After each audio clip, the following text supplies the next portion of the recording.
Es verschlägt mich nochmal zum Gosausee in die Dachstein-Westregion, um die Gosau-Umrundung zu machen. Ich nehme eine Steighilfe in Anspruch, die mich zur Zwieselalm führt. Von hier nun ein Blick in die mächtige Dachsteingruppe. Von rechts hinten der Torstein, die Mitterspitz, der hohe Dachstein, der niedere und links hinten die niedere Schreiberwand. Weiter nun auf die Westseite des Gosaukamms, wo auch die große Tour beginnt. Hier nun über Geröll und kleine Kletterstellen in ca. 1,5 Stunden zur Stuhlalm.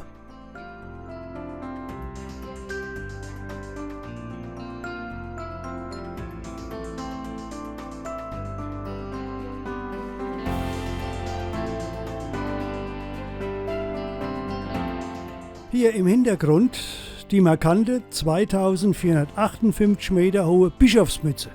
Sie ist der höchste im Gosaukamm.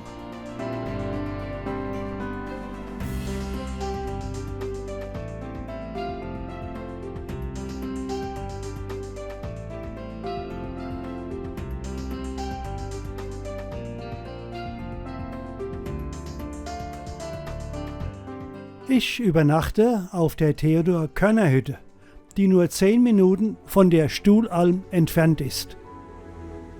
Jetzt noch ein paar Abend- und Nachtstimmungen.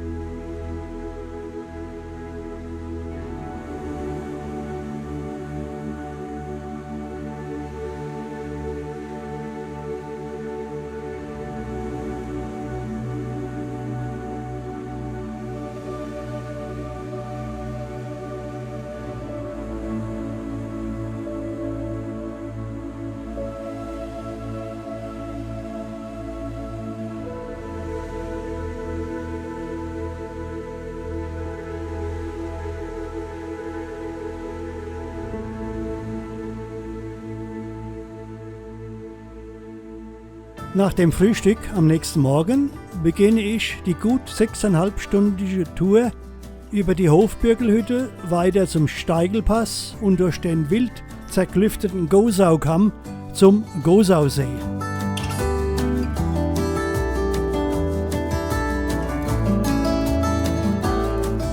Auf dem Austriaweg geht es nun zum Stuhloch und weiter in Kehren zum Schwarzkogelsteig auf 1600 Metern Höhe.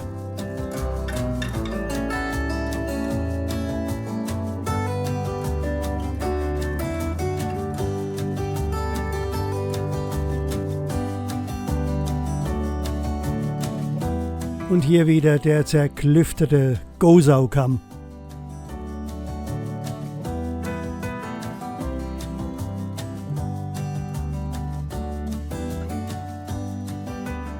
Ein Blick zurück, links die Theodor-Körner-Hütte und in der Mitte ziemlich klein die Stuhlalm.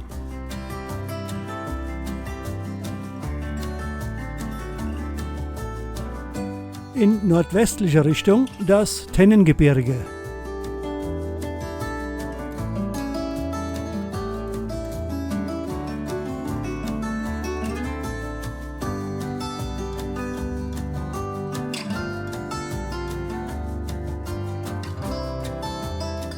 Und ein Blick nach Süden.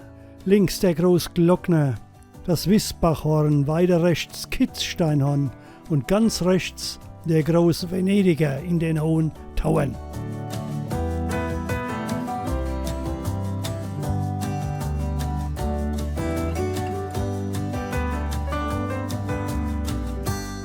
Da vorne die Hütte und das gelbe Dreieck zeigt die Adamek-Hütte unter der niederen Schreiberwand. Nach knapp 3,5 Stunden bin ich nun an der Hofbürgelhütte angekommen. Über ihr thront die markante Bischofsmütze. Und hier die Hütte vor dem Umbau um 1981. Und hier die nächste Etappe zum Steigelpass.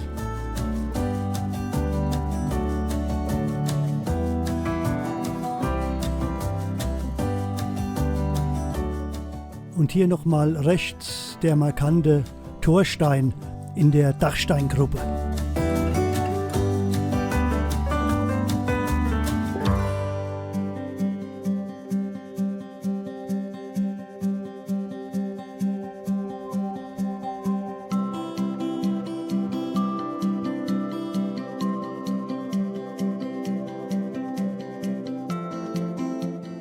Nach einer Stunde Aufstieg bin ich nun am 2015 Meter hohen Steigelpass, dem höchsten Punkt der Gosau-Kamm-Umrundung.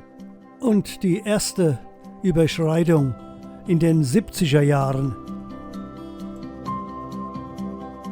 Nochmal im Hintergrund die 2454 Meter hohe Bischofsmütze.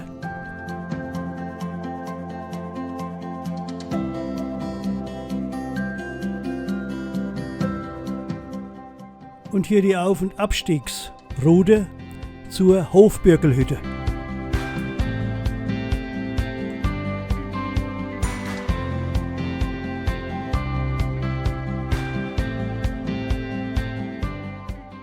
Nochmal ein Blick in die Gletscherregionen der Hohen Tauern, mit rechts dem Ahnkogel und links der Hochalmspitze.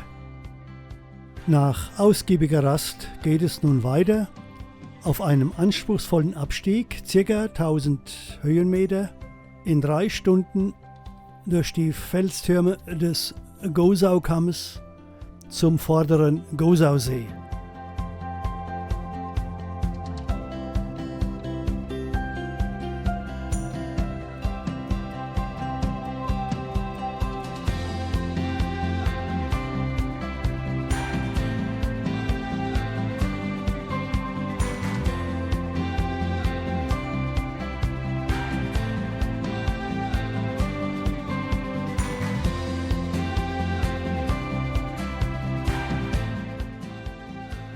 Hier noch die Nordwende, ein Kletterparadies fast aller Schwierigkeitsgrade.